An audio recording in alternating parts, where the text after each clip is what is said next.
क्या पहन रखा है बाबू आज? आज हाँ। आज मैंने साड़ी काच रखी है। अच्छा, साड़ी पहन रखी है। हम्म। हाँ, क्या? क्यों?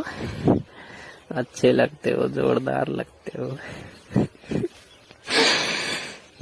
मैं जोरदार लगती हूँ या कुछ और मेरा? तुम भी, तुम्हारा भी। अच्छा। हाँ, सच में। ओए, हाँ, कल आ सकते हो? मन कर रहा है। बाबू बहुत ज्यादा मन करता है यार, एक बार और आ जाओ ना। जच रही है ज्यादा? बहुत ज्यादा यार, थोड़ा बोरिंग हो रही है सच में, काफी दिन हो गए। तो कैसे करे बताओ?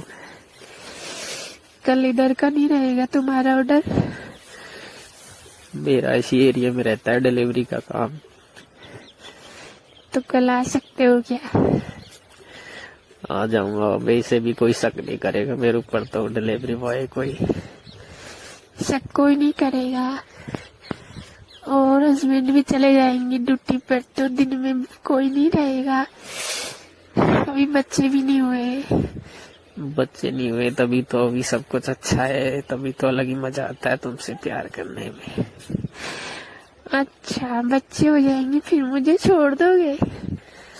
क्यों छोड़ देंगे यार? फैक्ट्री जितनी पुरानी होती है ना, उतनी फेमस होती है, उतना ही उसका वो रहता है अच्छा। अच्छा, हाँ। तो आ जाओ फिर कल। क्या लाना है? कुछ मत लेके आओ बाबू, तुम ही आ जाओ, जरूरत तुम्हारी है और कुछ खाने की नहीं है। तो फिर क्या खाओगे? जो खाऊंगी वो यही बताऊंगी, मुझे कुछ और ही चीज खानी है। अच्छा, हाँ। समझ गया। इरादे अच्छे नहीं है। इरादे बहुत अच्छे, ठीक है, दिमाग खराब मत करो, कल जी भर के प्यार करूंगी। आ जाओ। आ जाऊंगा मैं। कितने बजे आऊँ? 11 बजे आ जाओ, 3 या 4 बजे फ्री कर दूंगी। इतनी देर में? मौसी ने मेरी तरफ देखकर कहा, बेटा ये क्या कर रहे हो? तो मैंने तुरंत मौसी को सॉरी बोला। मौसी ने कहा, तेरी कोई गर्लफ्रेंड नहीं है क्या, जो तू इस आंटी जैसी दिखने वाली मौसी पर लाइन मार रहा है? इतना कहकर मौसी हंसने लगी। मैंने कहा, कौन आंटी? मौसी आप तो किसी जवान लड़की को भी फेल कर दोगी। अब मौसी खड़ी हो गई और बोली, लगता ही तेरी गर्लफ्रेंड तुझे देती नहीं है। मौसी की इस बात पर मैं तो हैरान हो गया और मेरा मुंह खुला रह गया। फिर मौसी ने कहा कि बोलता क्यों नहीं है, नहीं देती है ना? मैंने कहा, नहीं मौसी, आजकल की लड़कियां देती कहाँ हैं, सिर्फ खर्चा करवाती हैं। मौसी यह सब सुनकर हंसने लगी। इस बार उनकी हंसी में अलग ही शरारत झलक रही थी। मौसी बोली, अच्छा, इसका मतलब तूने अब तक कुछ भी नहीं किया है? मैंने कहा, मौसी लेने के अलावा सब कुछ किया है। मौसी बोली, अच्छा बता क्या क्या किया है? मैंने कहा, मौसी उसको किस किया है? इतना बोलते बोलते मैंने मौसी के गाल पर एक किस कर दिया। मुझे लगा कि मौसी गुस्सा करेंगी, लेकिन कुछ नहीं हुआ।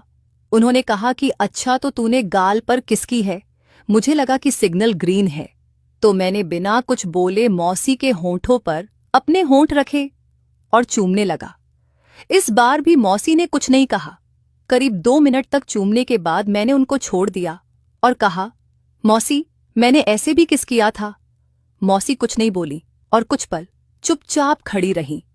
मौसी के यूं मौन रहने से मुझे डर लगने लगा, तो मैं मौसी को सॉरी बोलने लगा। दोस्तों, ये खेत पिलाई कहानी मेरे और मेरी सगी मौसी के बीच की पिलाई को लेकर है। मेरी मौसी का घर मेरे घर से करीब 5 किलोमीटर की दूरी पर ही है, इसी वजह से मेरा वहां आना जाना लगा रहता है। मेरे मौसा जी और मौसी मुझ पर बहुत ज्यादा विश्वास किया करते थे, इसलिए उन्हें कुछ भी काम करवाना होता था तो वे लोग सिर्फ मुझे याद करते थे। मौसी की एक लड़की और 2 लड़के हैं, लेकिन उनकी उम्र अभी छोटी है। एक बार मेरे नाना के घर में कोई बड़ी पूजा होनी थी, उस वजह से उन्होंने सबको आने को निमंत्रण दिया था। मैं भी सपरिवार वहां पहुंच गया था, लेकिन उसी वक्त मौसा को किसी जरूरी काम के चलते दिल्ली जाना पड़ा। इसलिए मेरे नाना ने मुझे मौसी को लाने के लिए भेजा।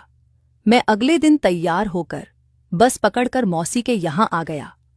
वैसे तो मेरी मौसी की हाइट बहुत कम है, लेकिन उनका शरीर बहुत कटीला है। मुझे इतना पता है कि अगर कोई बुढ़ा भी मेरी मौसी को देख ले तो उसका मुरझाया हुआ औजार तनाव में हो सकता है। मैं जैसे ही घर पहुंचा तो मौसी तैयार बैठी थीं। मौसी लाल रंग की साड़ी में थीं। जब मैंने उनको देखा तो देखता ही रह गया। मौसी एकदम आसमान से उतरी हुई परी जैसी लग रही थीं।